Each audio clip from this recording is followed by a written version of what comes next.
right, let's get this thing started. We want to welcome everyone that's here in our meeting in live person and all those out in TV land.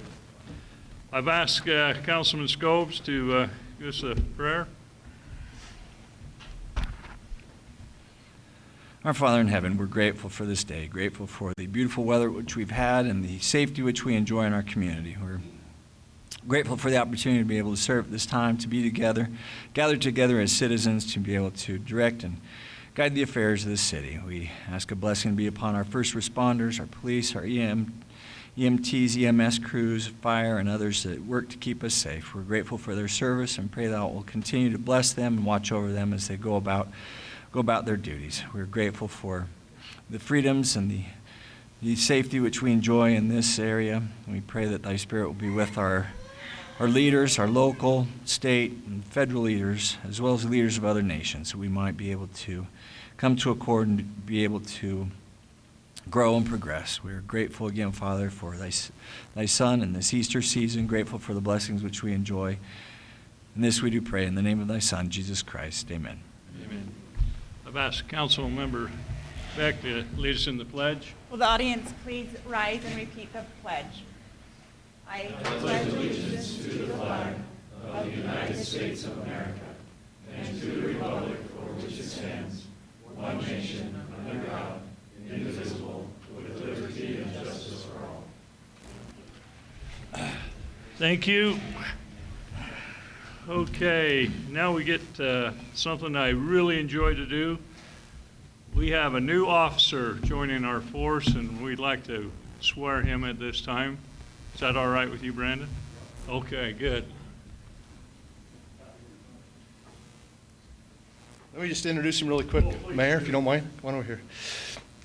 So, Brandon Beebe has got right near 2.5, 3 years service right now. He came to us from Springville. We've actually been watching him for quite a while. He had some really good success over in Springville, and actually some of the events that he was on over in Springville were some life-saving events.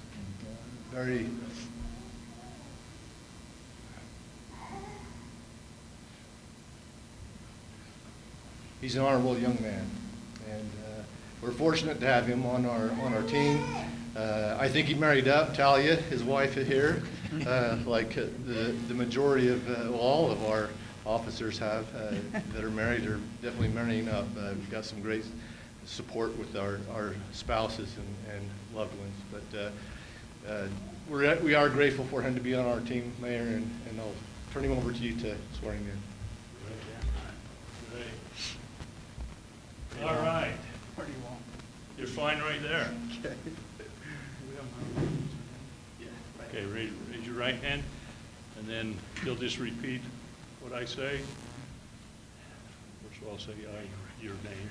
Yeah, you can be right there with me, because he needs moral support. He really does. And honestly, this is a symbol. Yes. Because they do support us. They're always there. We've had personal conversations about this, and without our spouses and without those loved ones that are here to support us, we can't do the job the way that we're asked to do. So I'm going to have you come over, just right over here. Just not by hand, because I want the camera to see you too. There's 10 million people out there in Disneyland, so I want them to see you. Okay. All right, I state your name. I, Brandon Beebe, Do solemnly swear do solemnly swear that I will support, that I will support, obey, and defend defend the Constitution of the United States the Constitution of the United States and the Constitution of the State of Utah, and the Constitution of the State of Utah, and that I will discharge the duties of my office with fidelity. that I will Discharge discharge the duties of my office of my office with fidelity. with fidelity. Welcome. Thanks. We're glad to have you.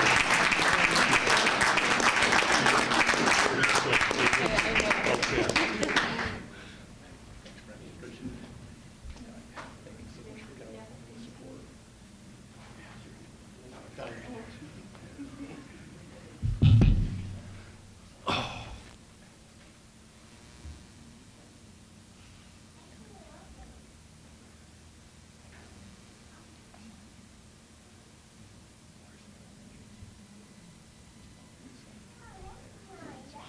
Well, Brandon, now you got to come along and fist bump all the council members.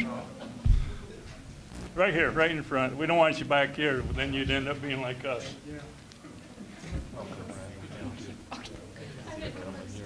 Yes, you are. You're supposed to be with him every step of the way.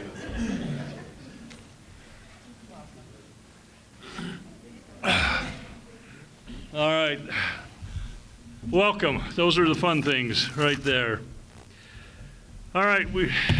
I'm going to change up just a little bit here. We had a big event happen in our city Monday, and we've got someone here who wants to talk to us about that. We have our state representative here, Francis Gibson, but he's going to take that hat off, and he's going to put the hat of hospital administrator of the new Spanish Fork Intermountain Hospital. So we're going to let him have a few words here.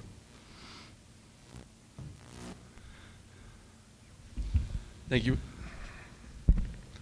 Thank you, Mr. Mayor. Great day yesterday. Many of you know about 2.5 years ago, we stood behind some mules and an old plow, and we turned up a field, and dusty and dirty, and wind was blowing that day. And today we have a big, brand new 250,000 square foot hospital. And we were able to open on Monday, and it was a great day. We had yourself and many of the council members, city planning, city administrator all came out to visit with us that day. We had the fire trucks from a couple of different communities were there with us, and it was a really fun day. And able to see our first patients, and we delivered. We had 3 ladies that come in, 3 young moms come in, and 2 delivered that day, and 1 delivered early this morning. And so we've had 3 new residents. And the local communities come, and it's funny because the dad of the first baby wore a Yankee shirt, and he didn't know what to name his son, so it was a baby boy, first baby born. And so I went in this morning right before they were ready to go home, and I said, well, what'd you name your son? He said, Boston. What? So being a baseball community, I thought I would just share that, but just a cute little baby boy. And then we did have our first baby girl born this morning, so lots of good things that are happening. I will say to the citizens of Spanish Fork that we've worked with Chief Adams and Ryan Baum and the whole EMS crew and protocols and what's appropriate to bring to the hospital. And I want you to know, I hope none of you have to come there. I know that sounds counterintuitive as a hospital administrator. I hope none of you have to come there, but those moms who are pregnant, they want to be there. I think those are the only people who wake up in the morning who are excited about going to hospitals when it's time to deliver. No one else is ever excited to come, but I want you to know that 80% of what you would need a hospital for, that's what this community hospital is for. And anything beyond that capabilities, we're very blessed to have a trauma center just 12 miles up the road in Provo. And so we'll continue to serve. And if there are any questions, I'd love to answer them, but it was a great day. Many of you know that Intermountain Healthcare bought that land and was preparing for a hospital in this community almost 20 years ago. And so it's taken a while, but good things do come, and we're here to serve the community and do anything we can to be a partner and to help take care of people and to get them to live in their healthiest life possible and get them back on the road as soon as they can. So I'll be open to any questions if you have any, Mr. Mayor, but if not, I'm very, very grateful to be here, and I think we'll have many great days to come moving forward. I think there's a video there, Mr. Mayor, of you carving up an orange during our open house we're able to have, and so. Can I send in my resume? You go right to surgery? The way you cut that open, I think we'll just let you watch surgery as opposed to cut. And I think the citizens will be glad that you're doing that, so thank you. I'm glad they'll be. Hey, we're excited to have that. It's a long time coming, and we are so excited to have you guys here, and so thank you. Thank you very much. Thank you. So. All right. Good enough. As you notice, we're 1 council member short. Councilman Gordon is with his family, partying somewhere, so we're excusing him tonight.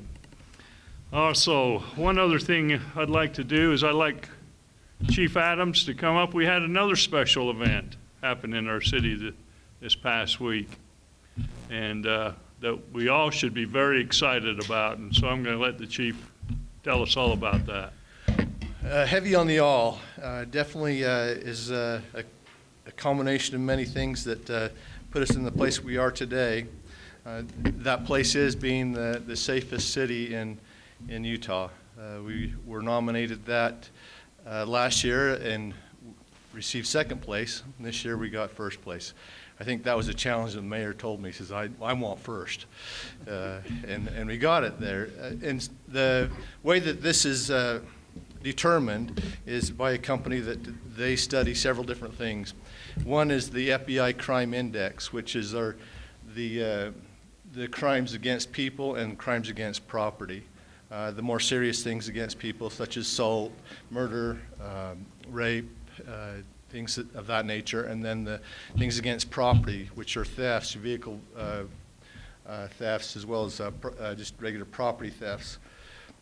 But one thing that I didn't know that they did until I read through their research and article is that they take a survey of the city and speak to people of the city and find out their personal feelings about the goings-on in the city, including this past year, the city's response to COVID-19.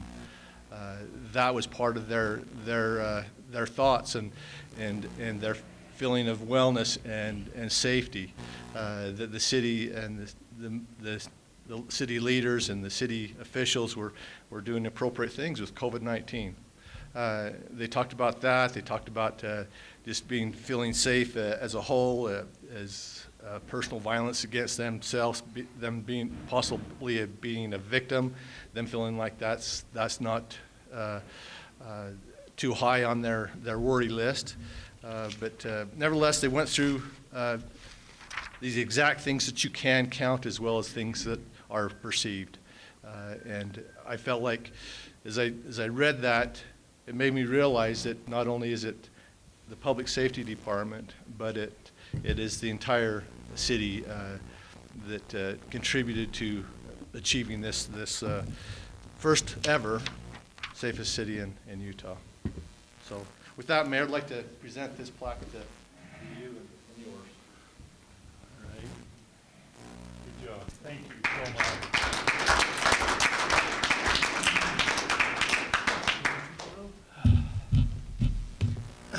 We all knew this was the safest city, you know.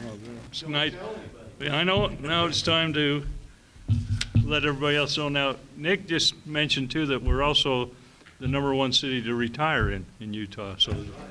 So, what a combination! What a combination! Okay, so we've got some other people here. We've got Lori. You want to come up? We've got and explain who you are and what you're representing and why you're here. Thank you. Thank you for letting us come. My name is Lori Falk, and I am the state director for Congressman John Curtis. And we like to go to the offices of all the cities. One of the things that we'd like to do is go to all the cities, make sure that you know who we are and what we can do for you. And so I just wanted to, don't usually do it at city council meeting, but that seemed to be the time that could work for everyone. So we're happy to participate. We have a little packet. Well, first of all, let me introduce who I've got with me. I've got two of our staffers with us. This is HD, like the initials, but that is his name, H.D. Sanderson, and he does our military affairs, veterans affairs, and health care and public benefits. And Adriel Herring, behind him, she is our outreach director. We do have 3 other staff members, and I'm going to tell you about them in a minute. We just wanted to introduce ourselves, let you know that the congressman can't be here with you all the time, but he is thinking about you all the time, and he really does want to be of service to you. I brought a packet of information for each of you that HD is going to hand out, along with, of course, some Curtis socks, because you all need to have socks from John Curtis. He has the largest sock collection in the U.S. Congress. Anyway, the packet that we wanted to give you, I'm just going to go through it really quickly so you'll know what's in there in case you never look at it again. But you might at some point think, now I remember she told us something about something. And so you'll know that it's in there. So first of all, there's a page that just tells you what's in there. So the first thing in your packet is going to be a page that looks like this. It has a picture of all of our staff members in Provo. We have an office in Provo and one in DC. And we're the ones that are in the office in Provo, and I'm the one in charge of that office. And you'll see HD's picture right next to mine, and Adriel there on the bottom. My picture's very old, but anyway, it's still me. And then the second page is a list of some of the legislation that Congressman Curtis has currently filed that he thought might be of some interest to you. A telehealth bill, some broadband permitting bills, and trying to get broadband in areas that are not served by it. And he just recently is an original co-sponsor for a Methamphetamine Response Act, which provides for more resources. And at the bottom, we have contact information for your senator and your state representatives and the governor, of course. Behind that, I have a two-pager that's just the tips for a site visit. If any of you have any businesses or any entities in your city that would like to have the congressman come and visit, we've done that a lot, and we come to businesses and industries, and sometimes the congressman will tour the facility. Sometimes, if you want, he'll even talk to the employees and have a little town hall, and then answer questions for you. And so that just kind of gives you some tips on how to arrange that if you like. And then I think and then there's a page of services available that I just threw together before I came. Basically, there are two things that we do in the office and in the district. One of them is outreach, which is what we're doing right now. We go out and we have town halls, or we meet with cities or businesses or industries, large groups, small groups, individuals, and have meetings and make sure that people in the district know where the congressman is and that he is a resource for you. And there's other services there too. And then the other thing that we do in the district that we don't do very much of in DC is casework. And there's a list of federal agencies there, and you can also see it on the list of personnel. Everybody has certain areas that they're with. So the gist of it is, if you ever have trouble with a federal agency, whether it's BOR or SBA or the VA or anybody else, call us, and sometimes they'll answer our phone calls quicker than they might yours. I hate to say that's the case, but it seems to be proven true. So anyway, that's what we're doing here, and we just wanted to say hi and let you know that we're here, and please call us if there's ever anything that we can do for you. Well, you know that John got some of our socks in his office. He does. So that was hanging in his office for a while. He took them down last time I was there. I couldn't believe it. Well, he's moved offices again, so you'll have to check it out. So he's got a little bigger office this time. yes. So you might Well, have. we appreciate you being here, and thank you for coming and talking to us. Thank you. The only other thing I'll add is that I just noticed tonight when I was putting these folders together that on the legislation affecting you handout, it reports that John Curtis is on the Natural Resources and Foreign Relations Committee, which he was for 3 years, but he has just recently been appointed to Energy and Commerce. And most people don't really understand, but that is a big deal. 80% of all the legislation in the House goes through Energy and Commerce. And he's on 3 of the 6 subcommittees: Healthcare, Technology and Communications, and Climate, Environmental and Climate Change, of course. Yeah, and he's working hard on that one. So those are very significant, and that allows him to be of much greater service to all of you. So thank you very much for your time. Thank you so much. Appreciate you being here, and tell him hello for us. Mayor, may I just add a quick thought to Lori and her team? As Congressman Curtis has always been focused on rural broadband, which we think is fantastic. We've had a long history of success with broadband here in Spanish Fork, and if our experience or if our information lends itself at all to the federal conversation, we'd certainly love to help make that information available not only to him but to others as we try to move the rural communities into a broadband situation that really is absolutely critical and necessary in today's world. So we're not so much rural anymore, but we were when we started this experience, if you will, 25 years ago now. So. Great, thank you. All right, let's go into public comments. Anyone from the public that'd like to stand and talk to us? Yes, you can, Doug. Only if he's wearing a tie. We've already discussed that. Mayor, Yeah. not as good here. Mayor, council members, and staff, my name is Doug Ford. I'm a resident and a business person here in town. And speaking of, seeing all you guys with your coat and ties, I apologize for not wearing mine. Normally I would, but I was on my way home and I just didn't have time. Yeah. Your nose has grown, Pinocchio. What is it I know what you're thinking. You're saying, he doesn't even own a tie, let alone know how to tie one. Exactly. Well, part of that's true. I do own one, but it's the zipper. I know, zipper I've seen one. it. Anyway, okay. So anyway, my company is Mountain Country Foods, and we produce jerky-type treats for pets. And we have about 600 employees and have been here in town now longer than 45 years. And we, during this pandemic, we've been one of the fortunate companies to still be pretty busy. The people love their pets, and with COVID, there has been lots and lots of pets being adopted, and everyone working from home, they're working on their computer and throwing them more treats. That's all good for us.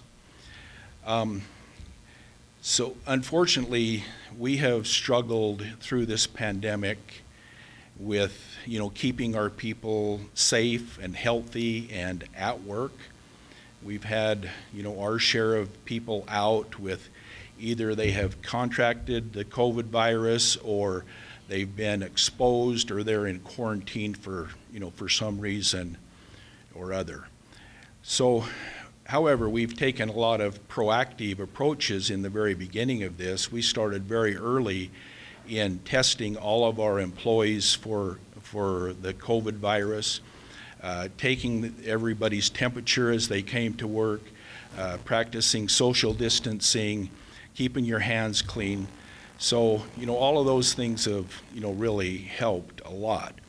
And we're happy to say it, at least in the last couple of months, we've had hardly any issues with people being out for any of these reasons. So we're happy, we'll keep our fingers crossed about that. So then we say, well, what do we do next?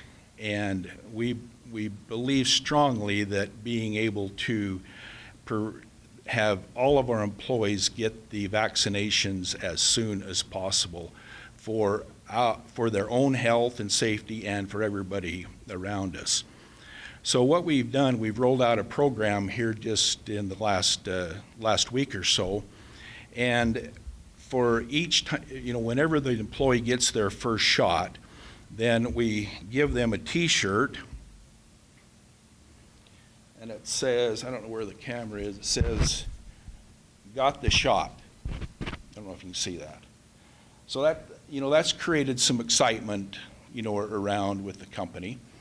And also then when they get their second shot or they are fully vaccinated, then we put their name in a hat and we have a weekly drawing, and then for prizes, and then at the very end, whenever we determine the end is, then we'll have a grand drawing.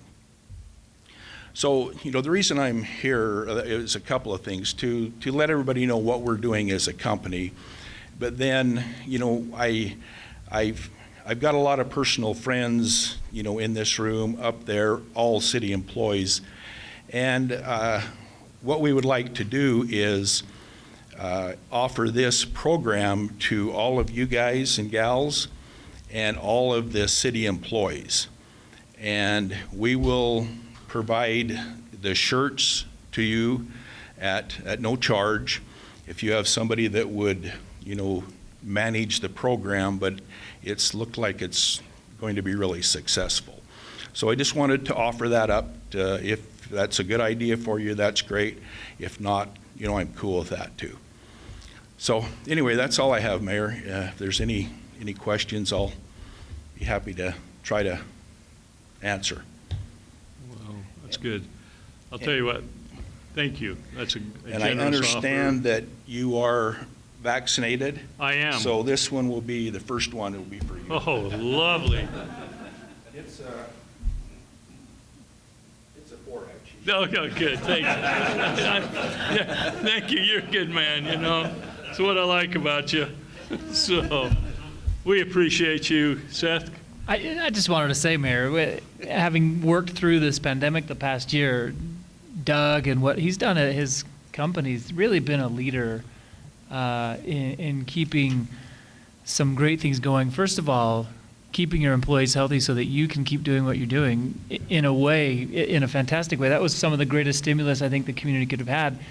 Him not shutting down and keeping employees employed as he did was fantastic for the greater community. But just always being so conscientious and pragmatic. Some people get frustrated and they say, this is ridiculous, I'm going to fight against it. Instead of that kind of an attitude, you've just always been so pragmatic. So thank you. This will be a lot of fun, and It will. who would you like us to reach out to? If you just get in touch with me, I'll get Okay. you with the right people to however to get the shirts to you, Okay. and all the sizes and that kind of thing. Perfect. That's awesome. We'll reach out to you tomorrow. Thank you so much. Thank you.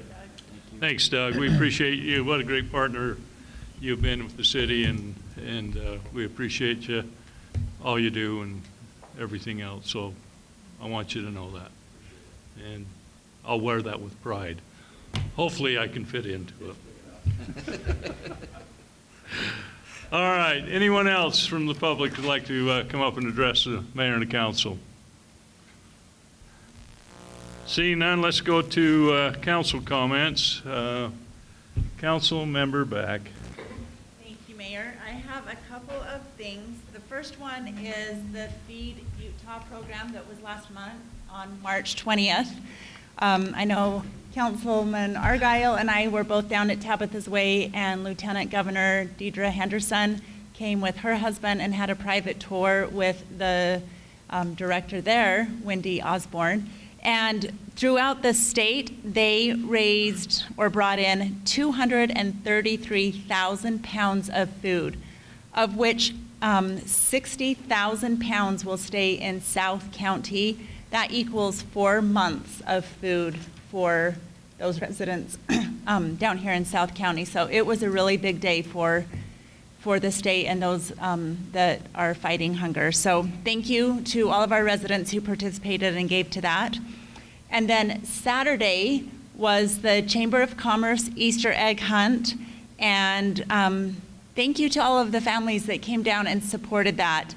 There were a lot of businesses that sponsored either like a lane or different things that made this possible. The mayor was down there, the police, the Spanish Fork 17 crew, Miss Spanish Fork and her attendants, Miss Utah, and then also our Spanish Fork Youth City Council.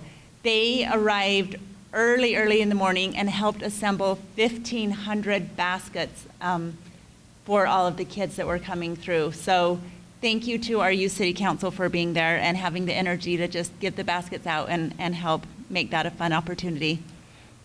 And then also, I wanted to just quickly report on the annual Walk for Life event. This was started several years back. It was the brainchild, I guess, from the late Richard Johnson, and that is still going. SF-17, I was told, have already filmed the veterans for this event. This is for all of the Spanish Fork and Salem 5th graders.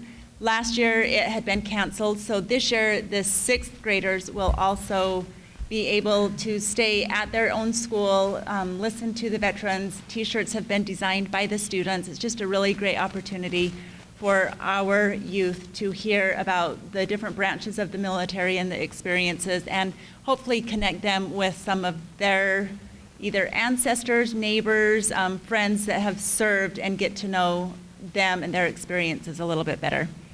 And then I think Francis left, but just welcome Intermountain Healthcare to Spanish Fork. I know we all are super excited to have this type of excellence and care in our community, so welcome.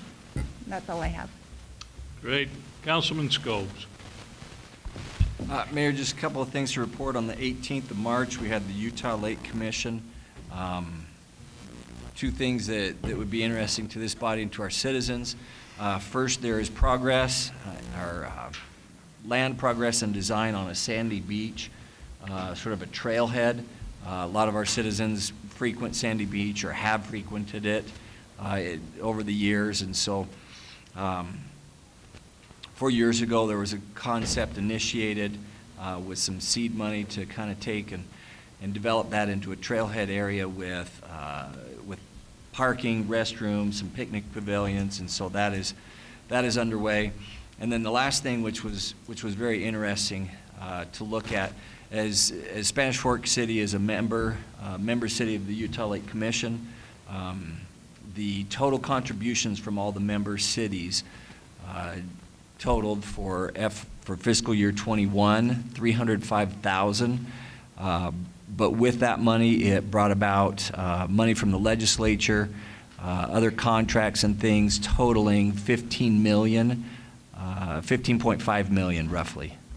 So really just to kind of show the return on investment that the member cities, that our contributions are garnering that type of support from the legislature and from other entities to clean up the lake, and then to improve the area around it, to make it more accessible and much more fun for our citizens as well as others. So report on that. And then tomorrow we have the Veterans Council meeting tomorrow evening, so I'll be reporting on that, our next council meeting. That's all I have. Great, thank you. Councilman Mendenhall. Thank you, Mayor. Yeah, appreciate what's been said here.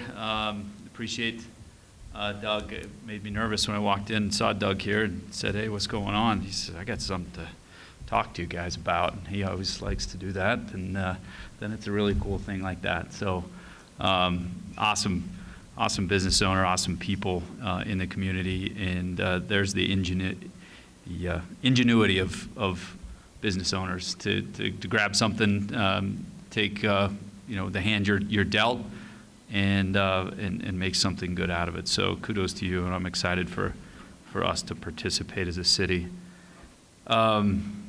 We had an active and healthy, Spanish Fork Active and Healthy Fit City committee meeting this last week. Dale and myself and Paul and Susan Chapman and Seth to plan out some of the upcoming stuff this year for the active and healthy movement. We hope that, and it's looking to be that way, that active and healthy will be a little bit more active than it was during a pandemic as far as physically gathering, physically moving together as a community. And so watch for more information about that, about our fair that was postponed last year, but it'll be in June this year, and you'll see some more information coming out on that. You'll also see some exciting information of some outdoor recreation, facilities that Dale and his team have really worked hard on to continue to give all of us citizens opportunities to just be better physically, but also have the opportunity to continue with the program of QPR and all the different things that have helped the mental health of our community too. So watch for more information coming shortly with that. This seems to segue right into what I'm thinking about a couple Sundays ago of being up at the All Abilities Park and seeing all of our community out a couple Sundays ago just enjoying themselves.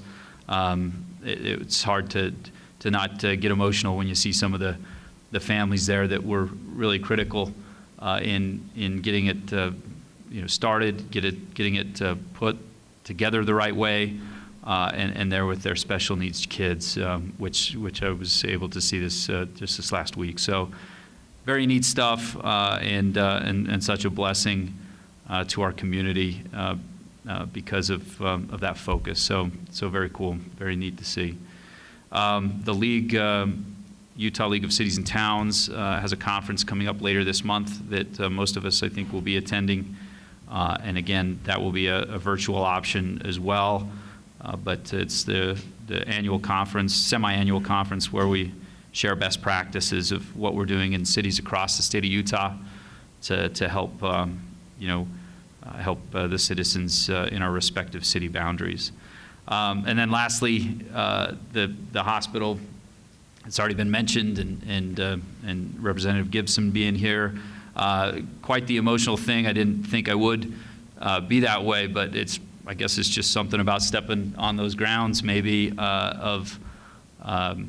I got there a little bit early for that ribbon cutting, walked in and saw some neat things on the wall, talking about leaders and loyalty. And then it made me just think of that when we cut the ribbon outside, to see all those first responders there from Spanish Fork, from Mapleton, and then to do that and talk with Francis about some of the people that had already been there for different reasons, but then also at about the time to leave, seeing Mayor thank everybody for being there, but also getting a little emotional. I think the big man got a little choked up on talking about just the blessing that'll be for generations in Spanish Fork. Not only Spanish Fork on new babies' birth certificates now, but also the medical care that'll be received there for generations to come. So, again, a lot of hoops that had to be jumped through, a lot of things that could have sent that one way or the other, but really cool to see that come to fruition and now start blessing the lives of our citizens. So honored to be a part of that. Thanks, Mayor. That's all. Thank you. Councilman Argal. Thank you, Mayor. Just a couple of things I'd just like to echo also. Had the opportunity to tour the new hospital. And I think when we broke ground, when we took some team horses and hooked a plow to them and turned over the dirt rather than with a shovel, and then to walk through that hospital and see the technology that's in the hospital was just absolutely amazing. I mean, some of the stuff that they have and the thought that's gone into that hospital. I had the opportunity, my son recently graduated and going to work as a CNA, and he got an opportunity to go through there, and he'd worked for IHC for a long time. And it's been 2 years while he's been going to school, and even then he says, some of this stuff they had talked about but wasn't even online, and here it is in our city, technology. And I mean, I held my hand out and she took a machine and run it over to see my veins, just that quick. Unreal, the technology that's taking place, and it's here in our hospital here in Spanish Fork. So thank you to the staff at the hospital, Francis, who will be the administrator, and we are grateful to have that here. Thank you, Doug. Seems like you're always forefront on this type of stuff. I hope we don't have a timeline this time, though, to get this done. But thank you for you and your family. We all appreciate what you do for this community, more than you probably know. Also had the opportunity, we had an airport board meeting. If you've noticed, so every board meeting, this airport is growing. This last meeting, we had another people come and approach us and want to build some more hangars down along the thing. There's some things that they need to iron out and some things they need to meet with the city and start talking about leases and the ground and stuff like that. But it's exciting to see the desire for people to want to be in our airport in Spanish Fork, and of course bring their transportation here and their facilities.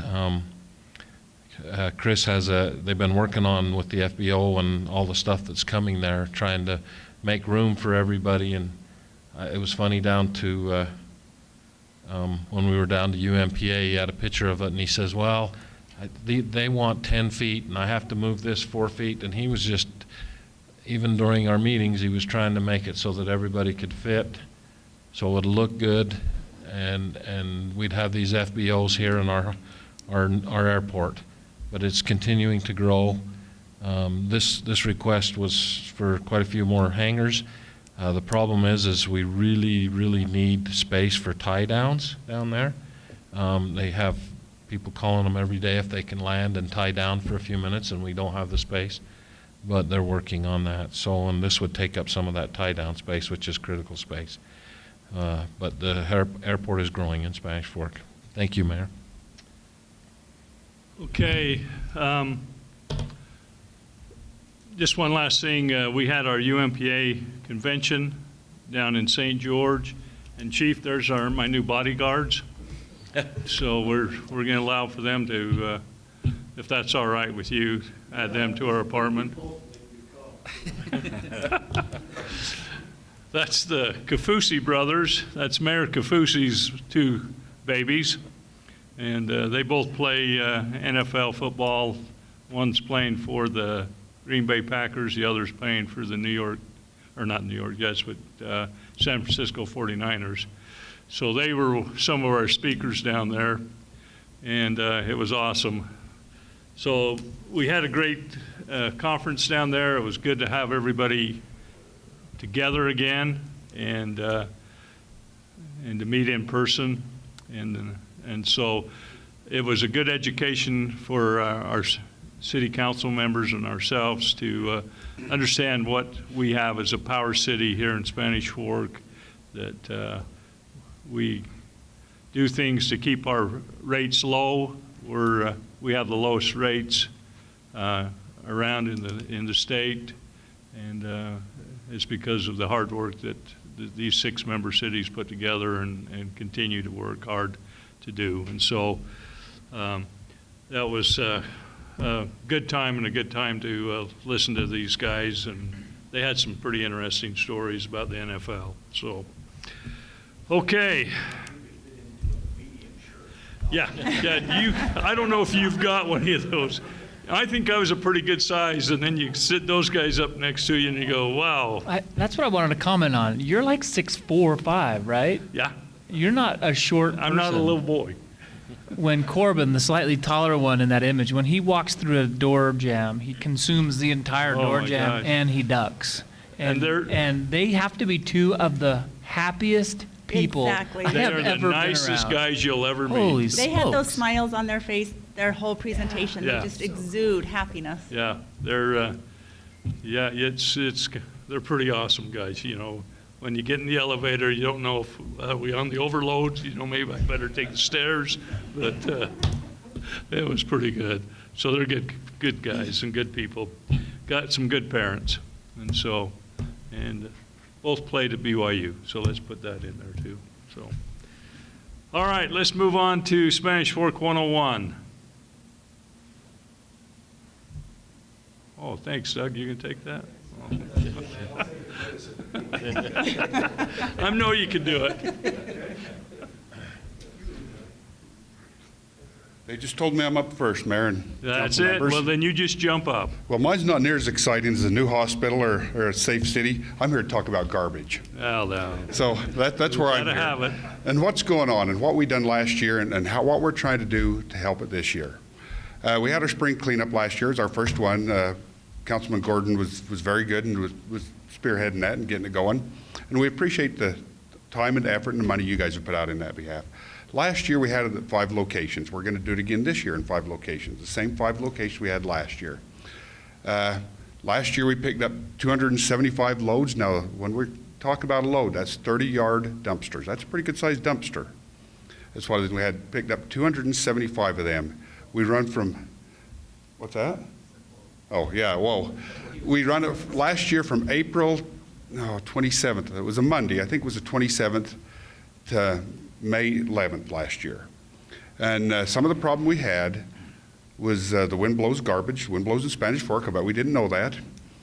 But so we had a lot to pick up. We had complaints from the ones that was by the points where we picked them up, that there's people coming very early in the morning and coming late at night. And so we've kind of tried to address that in the newsletter and what we've sent out on Facebook and that. We've asked them to not come before 7 and be done by 9 at night.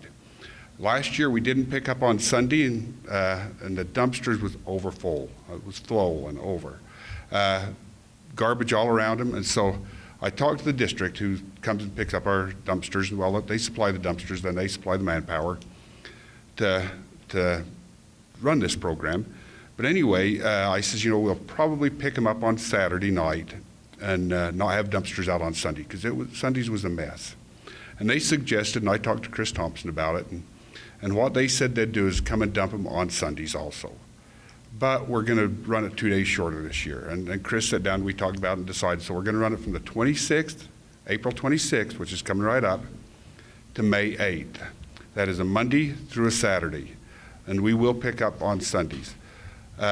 We had complaints of not running it long enough last year, but we're going to run it 2 days shorter. We are picking up on Sunday. I don't know how long they wanted us to run, but that was one of the complaints we had. Another concern we had was that people didn't know about it far enough in advance. And so this year, we've got it on Facebook. When Councilman Gordon let us know that it was okay to run that, they only had like 2 weeks to set it up. And so they didn't have a lot of notice of citizens of Spanish Fork. And so we're hoping this year that we've cured that by letting them know sooner when it's going to be. Now last year, like I said, we had 275 loads of 30-yard dumpsters, and that's a big dump truck. 30 yards is a big dump truck. That was 616 tons, and there's the cost, $63,000, almost $500. Last year when we run this, we had 11,354 customers. And that cost us $47 a month, or $5.59 a year to run this. That's what it would be for every customer to run this. And when you consider that this year, the garbage rates is going up to take your truck over, or a trailer over, to $10 a load. It's $8 right now, but it's going to go up to $10 in July, that this is much cheaper than running one load of garbage to the dump. So this is a good deal. Okay, now that 47 cents a month also did not include the time of the Spanish Fork City, the labor and the time that we had. And just trivia for the day, that was 109 pounds of garbage for every household that was dumped last year. That's quite a chunk of change. Okay, good. Go to the next one. Okay. And so if you look at it, here's where we went, the 5 places, and somebody with better eyes has got to read them to me. We had the fire station, we had the sports park, we had the Sierra, Bonita. What am I missing out there? There we go. There's the 5 spots that we missed them, or that we had last year. And you can look and see what Spanish Fork and Springville and Mapleton picked up. Now you can see how many days they run it and things like that. And we are bigger than Mapleton, we're bigger than Springville, but not proportionate to what we picked up. So this year, Chris asked me to come down here and let you know what was going on, when we was going to run it, how long it was going to run for, and we expect to probably do the same as we did last year, even though we're running it 2 days less, because we are picking up on Sunday. Okay, and that's all I've got. Any questions? Go ahead, Seth. You always have a question. I always have a comment. This was far more successful than we budgeted and than we had expected. And I don't know if we can afford giving more notice. If people complain that we didn't give them enough notice, then that's probably a good thing, because 616 tons. I think we were about $20,000 above what we budgeted. It was $30,000. $30,000, yeah. Joking aside, this is a great program. I'm hopeful that we got a lot of stuff removed out of the homes and neighborhoods last year, We did. and that we'll have much less pent-up demand, if you will, this year. You can always hope. Yep. But I think I understand. Yeah, thanks a lot, Jared. I think I understand why they want us to have this run longer, because they feel like it's free. They, being our residents, feel like it's free, and it's not. I mean, there's a cost for this, even though they aren't necessarily feeling that bill. It does come back to them in their garbage rate, because you and I are paying for this, and I think that's important to understand. And so even though the sign here says we're not doing it on Sunday, you are doing it on Sunday. We are going to do it pick up on Sunday. The dumpsters was there last year. We just Right. did not dump them. So will they do multiple dumps if they have On Sunday? them? Yeah, we had an average, well, you divide what was there, 15 days into 275 dumps. There's a lot of dumps every day, and they'll do that again. Yeah, and some people have questioned, why don't you do this? Is this a religious thing, and are you favoring a religion that doesn't that says you shouldn't do things on Sunday? And it actually has nothing to do with religion. It has everything to do with the transfer station's hours. Yep. They are open on Sunday or on Saturday, but they are not open on Sundays. And so this is a pretty significant give on their part to do this. They've been over backwards. They said, Yeah. this won't be any overtime. They'll just have part-timers come in and do it. Wow. So there's no overtime on this for the district. So it'll be the same cost to us as it was last year. It's $36 a ton plus the pickup fees and dump fees. Okay? Thank you. Thank you. All right, consent items. Motion to approve. Got a motion by Councilman Argal, Second. second by Councilman Mendenhall. All in favor, say aye. Aye. Okay. Public hearing, city-owned real estate property sale, 1400 North and 300 West. Tyler? Mayor, council, we've had a lot of interest in this piece of property already. One of the requirements of the city to dispose of a city-owned piece of property is to have a public hearing.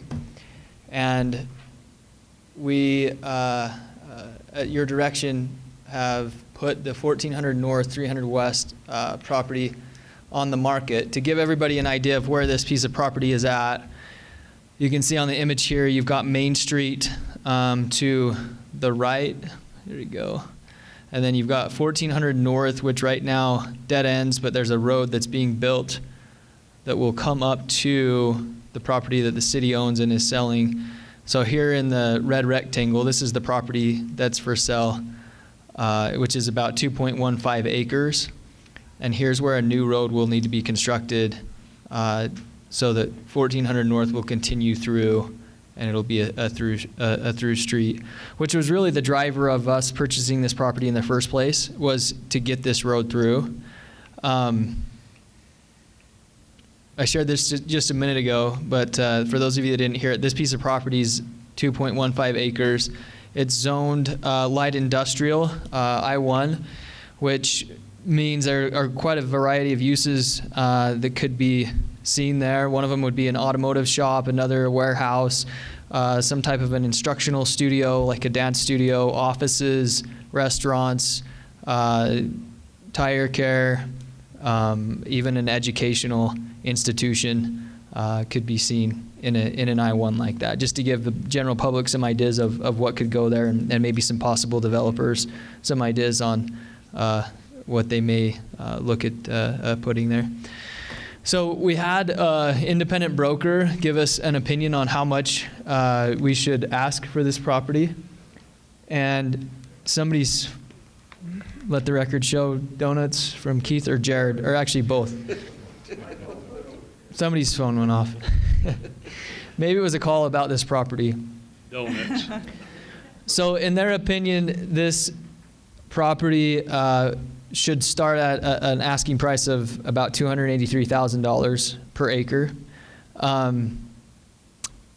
Something to keep in mind is if you are thinking about putting in an offer here, you'll want to talk to Brandi Davenport, whose number I'll put up here on the screen in just a minute. She's our real estate broker for this deal. But she'll give you some more information. The city will require contractually a few things regarding the road that maybe you wouldn't typically see with a normal property sale. Because the city is the owner, we do have the ability to contractually ask whoever it is that purchases the property to finish that road, which was, like I mentioned before, the intent of originally buying this. And so we intend to ask the developer to pay for the portion of the road that they would normally be required to pay for, which is about 32 feet, to complete the road from the north side all the way to the south side. So north side, you'd have the sidewalk, curb, gutter, then you'd have the asphalt, and then on the south side, you'd have just the gutter and the curb, which is about 38 feet. So 6 additional feet or so, which equates to about $61,000. We want to be as transparent as we can with the public on this so that when we do receive offers, that they understand that there will be some requirements on that road. And one of those would be to finish that by the end of construction year 2022. So anyway, wanted to share that. And then offers can be accepted 30 days after posting the property. Yesterday, the property was posted, so developers would have, or any, not just developers, but anyone that would like to make an offer would have 30 days after yesterday. That's the earliest we can actually accept an offer. You can make offers from now through then, but just understand that the city cannot accept those until that time has lapsed. And then, like I promised before, if you're interested in this property, here's Brandi Davenport, our real estate agent's contact information, so you can contact her. Any questions right now, or do you want to? Might after we have a public Okay. hearing, we'll see. Okay, this is a public hearing, so I'd entertain a motion to go into public hearing. So moved. Second. Got a motion by Councilman Argyle, a second by Councilman Scobes. All in favor, say aye. Aye. All right, anyone from the public that'd like to come up and address this issue? Seeing none, I would go out of public hearing. Motion to go out of public hearing. Second. Got a motion by Councilman Mendenhall, a second by Councilmember Beck. All in favor, say aye. Aye. Any questions, comments? Seeing none, anything we need, we don't need it, that's just information then. Okay. All right, our next ordinance 04-21, adjusting a common boundary with Springville City.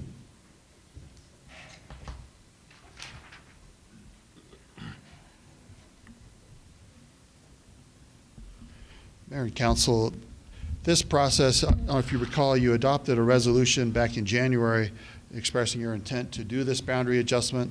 The property is owned by the GW Green Family Partnership. Right now, their property is split between Springville and Spanish Fork. It's located kind of behind the Young Living property. Springville adopted their resolution on March 9th. They held, before they did that, Mr. Green came and asked for them to table that decision until they had some of his questions resolved, and so they met with him and did that, and then they adopted their resolution on March 9th. Then we entered into this notice process, and now we have a public hearing scheduled for us for tonight. After the public hearing, you can adopt an ordinance, and if Springville also adopts an ordinance, then the boundary adjustment will be effective. So that's the process going forward, is the public hearing tonight and adopting ordinances by both cities. Okay. I'd entertain a motion to go into public hearing. So moved. Got a motion by Councilman Mendenhall, a second by Councilman Argyle. All in favor, say aye. Aye. Anyone that would like to address the mayor and the council on this, you're welcome to come up. Seeing none, I'd entertain a motion to go out of public hearing. So moved. Second. Got a motion by Councilman Argyle, a second by Councilman Scobes.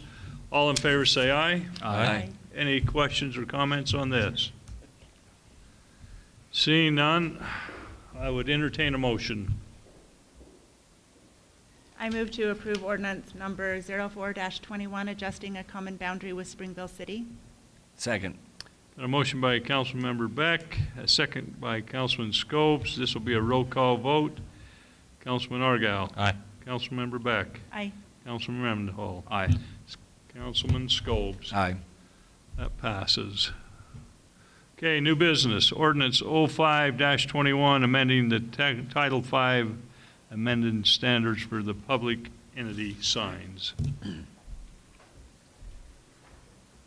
Thank you, Mr. Mayor. Simply put, this proposed change, or the changes that we're talking about tonight, would simply give the city a little bit of additional latitude relative to the types of signage that could be built. In particular, we're talking about the, I would say, Welcome to Spanish Fork sign, the new one that would replace the existing sign at the I-15 off-ramp on Main Street. As I think is very appropriate and very customary in communities where you have a situation like that.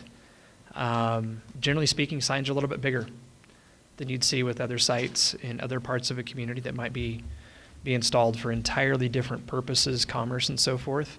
And again, simply put, this set of proposed changes would allow for, in certain circumstances with certain entities, to be able to build signs that are a little bit larger than what somebody could otherwise do.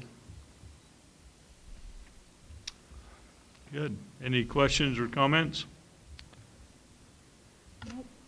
All right, I would entertain a motion. I move that we approve ordinance 05-21, amending Title V, standards for public entity signs. Second. Got a motion by Councilman Scopes, a second by Councilman Mendenhall. This also will be a roll call vote. Councilmember Beck? Aye. Councilman Mendenhall? Aye. Councilman Scopes? Aye. Councilman Argal? Aye. That passes. Morel, annexation acceptance for further study. Mr. Porter, thank you. So I'm going to ask that he maybe kind of follow what I'm using here. Relative to this image, this is Main Street, and this is the current city boundary right here. We're talking about way south on Main Street. This is Woodland Hills Drive right here on the southern boundary, no problem. So maybe to say it a little bit differently, we're talking about the property that's on the northwest corner of Main Street and Woodland Hills Drive. I think maybe several of you will remember that just a few years ago we reviewed a very, very similar annexation that included the same properties that ultimately was withdrawn. The annexation petition was withdrawn by the applicant then, which is why this is back before you tonight. At the onset of what would be the annexation process tonight, we're simply requesting that the council accept the proposed annexation, again, Main Street and Woodland Hills Drive, the northwest corner there, those properties. Should you accept the annexation for further study, that doesn't obligate the council at any point to ultimately approve the annexation. It simply starts a formal review process. And for a variety of reasons, we as staff think that is appropriate to do at this time. The Development Review Committee reviewed the proposal earlier today, in fact, and recommended that it be accepted for further study. Any questions or comments? Seeing none, I'd entertain a motion. Motion to accept moral annexation acceptance for a further study. Second. Got a motion by Councilman Argal, a second by Councilman Mendenhall. All in favor say aye. Aye. Any opposed? That passes. Wasatch Pallet Agreement.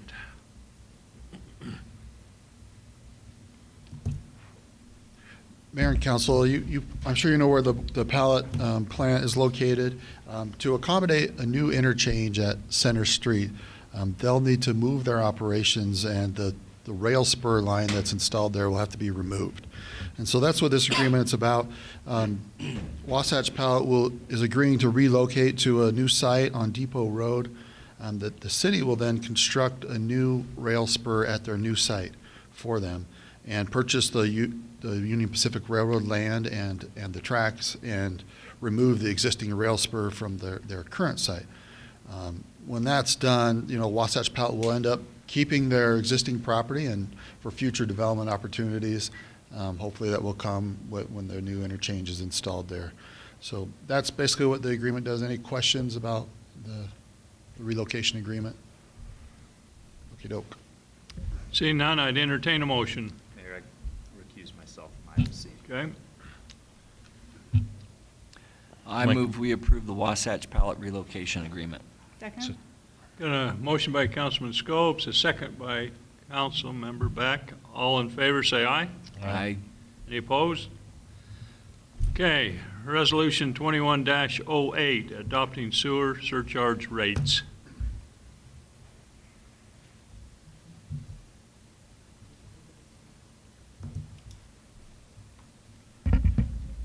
Mayor and Council, I hope you don't ask me any questions about this one. I'll tell you what I know. Basically, certain industrial users contribute more than the typical residents towards what is called biochemical oxygen demand, total suspended solids, and then oil and grease. So the new surcharge rates are designed to allow the city to recover their fair share of operation and maintenance expenses for that additional treatment that those type of users need. It was a little unfair before, and so that's the reason for the surcharge rate, is to surcharge those that contribute more to the system. So Yes, I have several questions. If you could expand. Biochemical oxygen demand means, no, that's the stuff I don't know. I told Corey I couldn't do that. what kind of oil do you use in your car, Bon? I use just conventional motor oil. The kind they put in it. That's right. Whatever Ken Garff Ford put in there. Let me just add one thing. Sorry, I was out for a moment. This is actually something we haven't had, and when we've had a user of the system, anybody that is connected to the sewer system, and they go over their limits, we haven't had a method whereby we could charge them and recover the costs. And so this gives us that fee structure so that we can do that. And this isn't really something that they're opposed to. This is mostly industrial users, right? And they understand discharging and even pretreatment requirements, and sometimes they just need a means whereby they can go beyond and pay their fair share, and then as they work to get things back into compliance. So these rates were actually created also in concert with and consideration with a handful of businesses to make sure that it was in line with what could be and should be. So this is something you should see as a rate, I believe, in ongoing budgets as well. Right. Thank you. All right, I'd entertain a motion. I move to approve resolution number 21-08, adopting sewer surcharge rates. Second. And a motion by Councilmember Beck, a second by Councilman Mendenhall. This is also be a roll call vote. Councilman Mendenhall. Aye. Councilman Scoe. Aye. Councilman Argal. Aye. Councilmember Beck. Aye. All right. Resolution 2107, Utah County Interlocal Agreement, 2021 election. This was tabled back on the 16th. Back to us again. Thank you, Mr. Mayor. This is a good and bad thing. Good in the sense that for the 2016, let's see, 2016, that's not a year we did it. We started doing vote by mail, I think, in Spanish Fork in the 2019 election. I think I can't remember now which was our first vote by mail. The great thing is, since we've started doing vote by mail in Utah County, which I believe has been some 3 or 4 years now, the process for vote by mail has significantly improved in Utah County. In order to get that significant improvement, there comes a cost. And so going back a few years, probably our 2015 election, maybe our 2017, we had a vote by pencil. If you recall, you'd go to the school or your particular polling location, and there was a list of names, and you'd just put a check mark, turn that ballot in, we'd count them at night, and release the results, sometime between 9 and 11. That cost about $10,000 per election to do. It wasn't wonderfully sophisticated, but it was very secure and very, very cost effective. When we started to do vote by mail, it requires a lot more printed materials, postage, and things like that. The costs have gone up and up. In order to get some of the sophistication that we need in order to have those returns be much faster, one of the challenges with vote by mail is we have been waiting for not only days, but even weeks for the actual results.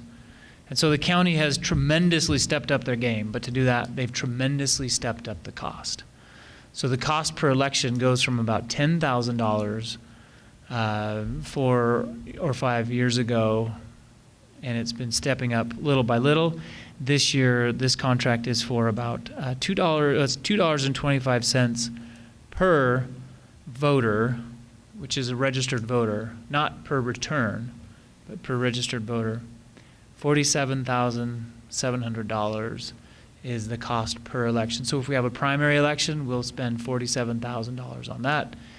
And if we have, we'll of course have the general election, and that would be about $47,700. 700. This is a not to exceed number. And so if for reasons through the process they don't spend that much on our behalf, then we would not pay beyond that $47,697. If it goes over, they will keep our costs to that amount. But this contract is with Utah County. They would administer the election. We would still be in some aspects in charge of it, but in reality they would be the administrators of our election, as they have been for the last 1 or 2 now. Any questions on this? All right. I would entertain a motion. I move to approve Resolution 21-7 Utah County Interlocal Agreement for the 2021 elections. Second. Got a motion by Councilman Mendenhall, a second by Councilman Argal. This will be a roll call vote. Councilman Scobes? Aye. Councilman Argal? Aye. Councilmember Beck? Aye. Councilmember Mendenhall? Aye. All right. Library Hall Guaranteed Maximum Price Presentation, Westland Construction.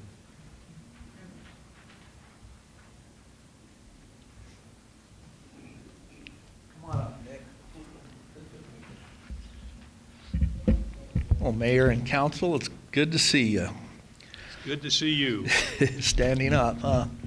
Yep. Nobody's more excited for that new hospital than me. I'm a frequent flyer, and when they were hauling me out of here the other day, as we went by, I said, man, I wish we could just stop here. Yep. I know they're both Intermountain Healthcare, but you guys this is going to be a great facility. I just talked to your administrator. He does just about everything that Utah Valley does, and so I'm glad they're there. And I'm sure the employees are, because our insurance covers it. So, over the last several months, years maybe, we've been planning this new library slash, what is it called? Library Hall? Library Hall, I hear.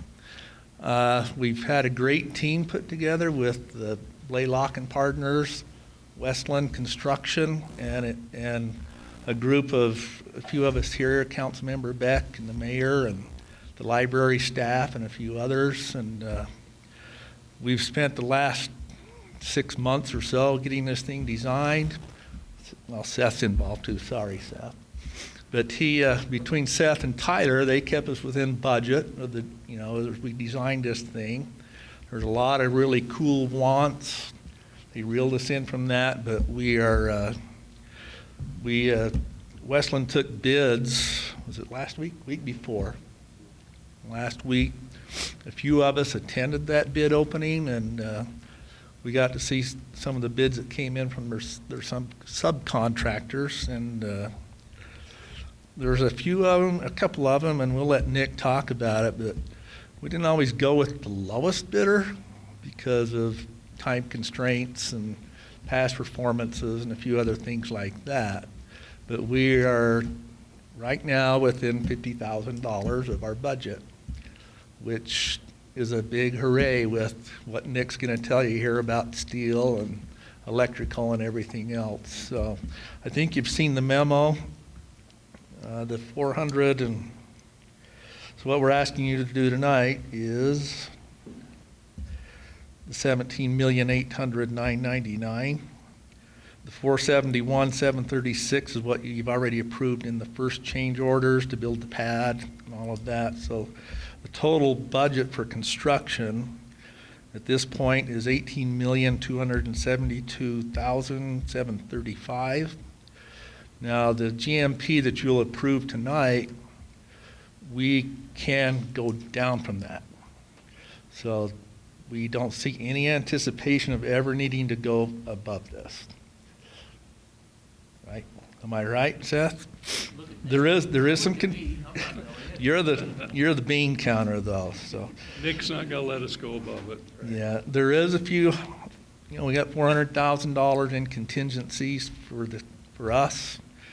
Westland has a couple $100,000, so anything that comes up in construction, we should be able to handle with our contingency money, unless us decides we want to do something fancier or add something to the project. So So it's a pretty exciting time. We're glad we're finally at this point. Construction can start after you approve it tonight, as early as a couple of weeks from now. So with that, I'm going to let Nick tell you some of the downfalls that we've run into. Go ahead. Hopefully I can take this off. Yes, you can. Okay. You wouldn't understand me otherwise, but no, we're excited. We felt really good with the number of bids that we had come in. Very competitive bidding. Lots of good local subcontractors that were participated, and feel very good with the group that we put together. Feel very confident in their abilities and being able to deliver. Couple things just to know. One thing, just in correction, it's a $500,000 owner contingency. That's what's in there, and there is a $200,000 Westland contingency that's in there. So yes, we do feel very confident, as you know, assuming that nothing changes per design or big city changes, that we can do this project within this number. As you guys have probably seen, it's a very volatile market, and there's some big things that are hitting and that are affecting schedule and cost. We felt, our team did a very good job with all parties involved, the owner and us and Blaylock, to be able to, prepare drawings and hit the budget even with all of the stuff going on. But the one big one that we're seeing right now is with steel joist and deck. That was a big cost increase, but the bigger problem is availability. It is out about 6 months. Typically, we had it scheduled for that to deliver on site in July, 1st of August. We can't even get it on site until December. So that's just a major delay to the project. It's across the board. Every job that's bidding now will have that dilemma. In fact, we bid 2 weeks ago. We've locked it in and have it for December. Projects that are bidding today are February. That's just how bad it is. And so, but there's other,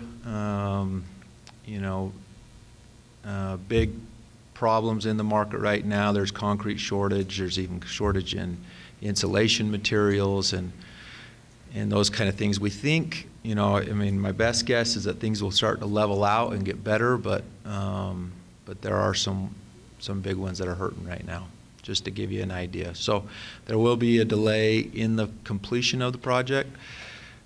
Our recommendation is 100% to lock in the subcontractors and lock in the price and get all of those materials ordered because, it just continues to go up. So anything else you need from me? Any questions for Nick? You know me, Mayor. I already answered all your questions. You didn't answer anything. No. One thing that we talked about with Westland as we reviewed the bids is that there were some ideas given to us by the subcontractors as they reviewed our plans, and suggestions and ways to further cut costs. Some add up to tens of thousands, and maybe the cumulative may add up to a couple $100,000. And so we are looking at those, and think that's a good idea. Any cost savings that come from a review like that, we would roll into the contingency. We roll it out of the price, if you will, and roll it into the contingency, and then when unspent, would simply come back to us when the project is over. Anything on that worth adding, or? No, completely agree. One that been investigating is just some brick ledgers that go with the windows. We think, and we've already talked with the architect, it's like a no-brainer, value engineering idea, and I think that will come right off the bat. So, any chance of steel coming in any earlier?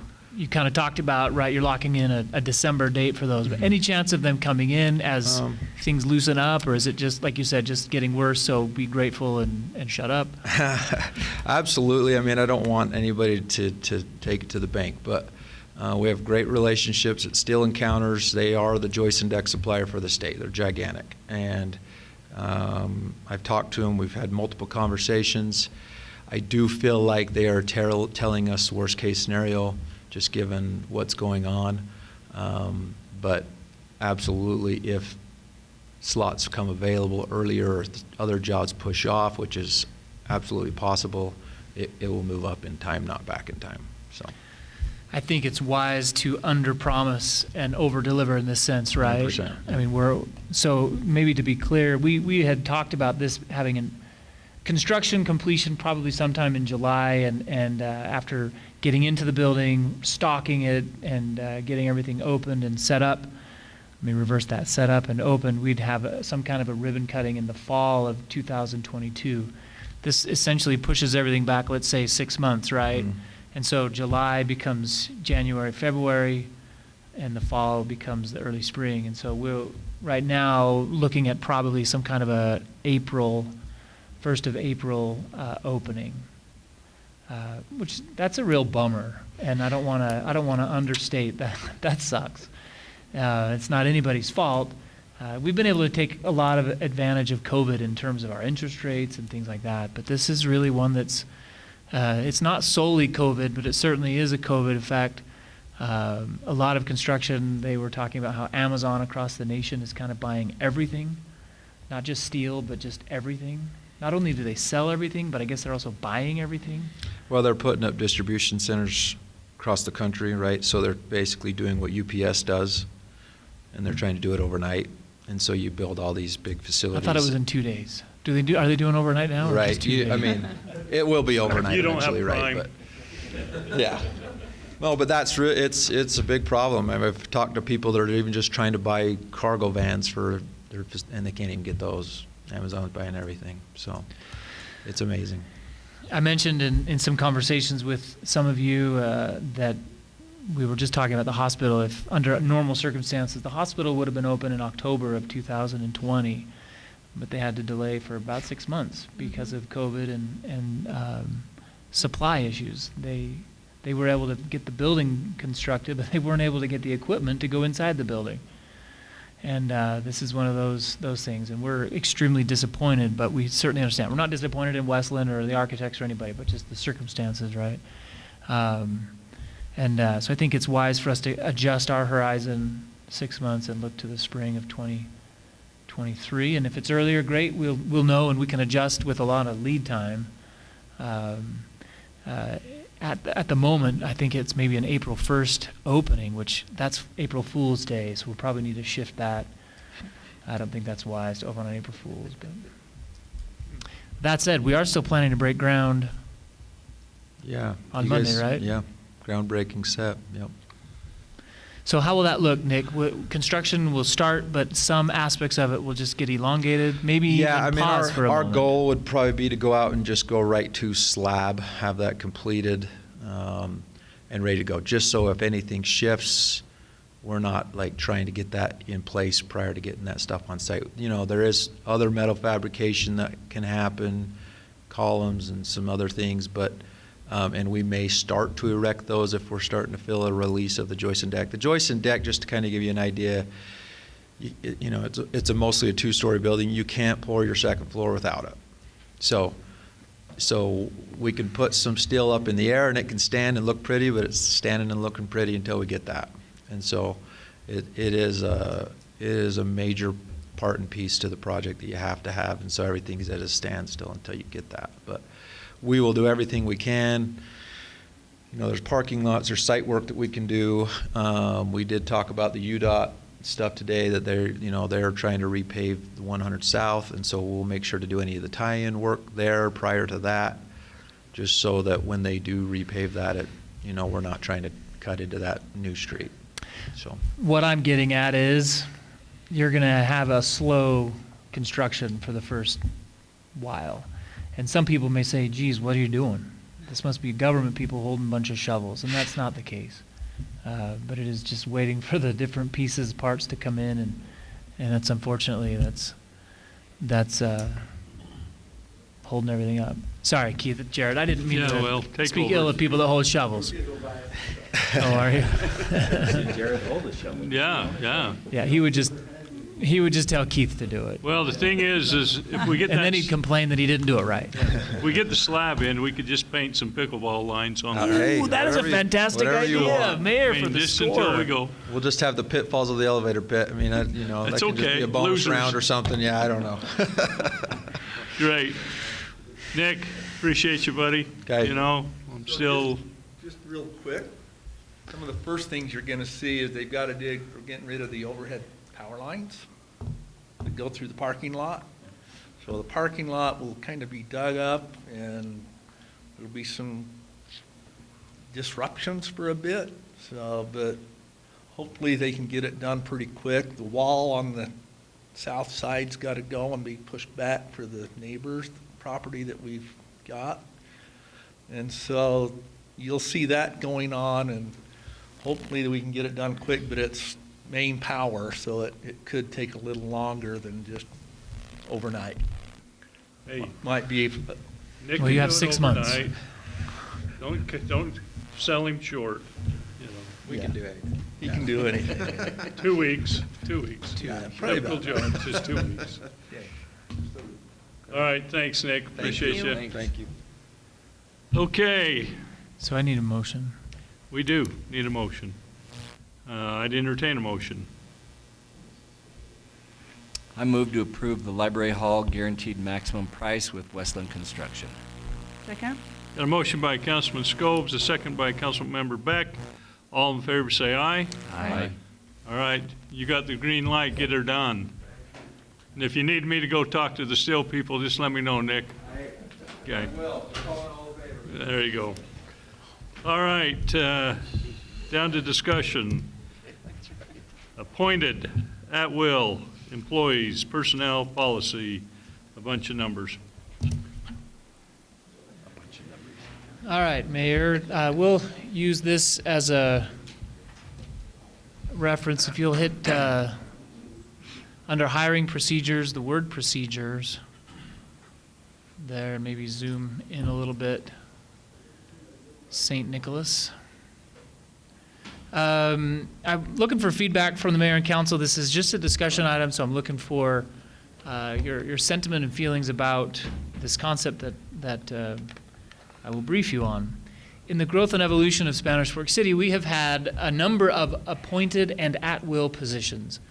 An at-will position is one that can be terminated without any cause, which is simply, I don't like you anymore. There are a handful of positions at the city that are at will, specifically designated. For example, my position is city manager. You can terminate me tonight. I don't recommend that personally. My opinion is somewhat biased, but I'm an at-will position. All of our directors, or most of our directors, are at-will positions. I report to the mayor and council. You are the body that hires and fires my position. The directors report to the city manager. At this time, I'm the person that hires and fires them. We do, however, in our evolution, have two other positions that have remained under the purview of the mayor and council and are therefore at will. That is our recorder and our treasurer. As we were a small community, those positions had somewhat of a political position, but as we grow, their duties and responsibilities become less and less politically based and more just simply administrative. And in fact, you don't see the recorder and treasurer in front of you in these settings, if at all, presenting often. And so in the evolution of the city, as we adjust our recorder position, this is one that's causing us to ask this question today. We've had our recorder underneath the finance director, and we've wanted to move that away from the finance director position and bring it into another position, a standalone recorder position. And we'll actually take duties from our finance director and duties from our deputy recorder that also has served as an executive assistant in our office and merge them into one position.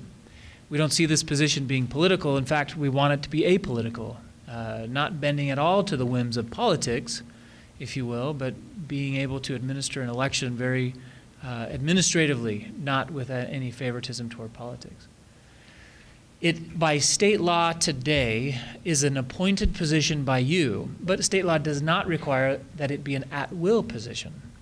And I'll let Vaughn chime in and correct me in any statements that I'm making that may be a little bit out of left field. But it today has to be appointed by you in a couple of years when we pass the 50,000 population mark and become a city of the second class. It's no longer a requirement that it be appointed by you. That's still a couple of years away in terms of becoming a second class city. We're still tenderfoot. Thank you, Nick. I appreciate that He caught it. little bit of a laugh by Nick.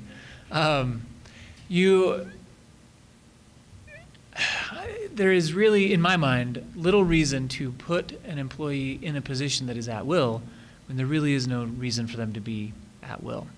Why would we have a position that would be hired and fired by the mayor and council when you're never going to have a reason to do that?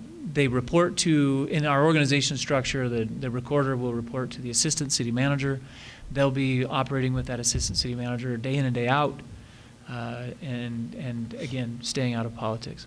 So that's kind of the discussion, if you will, that we move toward eliminating. So in paragraph C of the procedure that we have up on the screen, kind of in the middle of it, as it talks about being employees, officers being subject to all personnel ordinances, rules, and regulations except for the recorder or treasurer, we would move language out of there that removes that exception. And they would still be appointed. By law, they still have to be appointed, but they would no longer serve and be at will. It provides some stability to the employees. We can still terminate them if they're terrible. We just have different processes that we need to follow. It does change the position's benefit structure. There are some benefits that we provide to employees that are at will because of that nature of being at will. But those are benefits that we probably don't need to offer either because they really don't have the at-will nature. So with that kind of explanation, I welcome any thoughts from you on, are we going down a road you're supportive? Any crazy ideas? Any thoughts from you? I think this is a good way to do it. Looking at everything that, as we've reviewed it and talked about it, I think this is the way it should be, and I'm supportive of it. Okay, thank you. I think you and I actually said the word administrative at the same time. Yeah, I was reading your lips, so I was guessing. Well, we have that connection. Oh my God. But sure. I mean, realistically, I think that you hit the nail on the head. It really is much more of an administrative role than anything political that had been in the past. So I think that's the right road to be going. Thank you. Appreciate I'm that. supportive as well. Okay. No question. One thing I find really interesting and maybe somewhat disappointing for an employee when they hire on at the city, when I hire on, and probably most of the directors when they hire on, we come in, specifically I know I came in with my eyes very wide open that my position is public and that my salary is public and people can weigh in about things about my position, for example. But you hire somebody in our streets department or in our water department, most of the time, or a police officer, they have no idea that their salary is probably available on some published website, and they go to a family dinner and their brother-in-law that's always ribbing about football grabs him one Sunday and says, "Hey, I know how much you make," and it's probably published incorrectly because the site's pulling in their benefits too. But one of the things that we can do to create a good working environment for the employees is create as much stability as we can, and as you change. Right, as an elected body, you go through an election cycle every couple of years. Sometimes that instability can create an issue for employees, and creating stability where we can is, in my mind, a great thing. Again, those of us directors and the city manager, we recognize and are comfortable with that. I think most of us are comfortable with it. All right, well, we'll move forward with that. We'll probably have, I think this is done by resolution, right, Tyler, when we make this change? We'll prepare those, and I don't know if we'll have them at the 20th, your second meeting in April, or maybe May the 4th we'll be ready for that one. But I just about went there. Wonderful. Okay, one last thing. This will be our last meeting in this High Chaparral. We will be back to our regular station at the city office, our next meeting. Long time coming. This has served us well, and we've appreciated being able to continue to have in-person meetings and being spread out. I know a lot of people have continued to do Zoom meetings, but we're excited to get back to our city council chambers. So with that, High Chaparral, we're going to sign off. Yeehaw. So Motion to adjourn. motion to adjourn. Motion to adjourn. Oh, I got a motion by Councilman Argal. Second. Second by Councilman Mendenhall.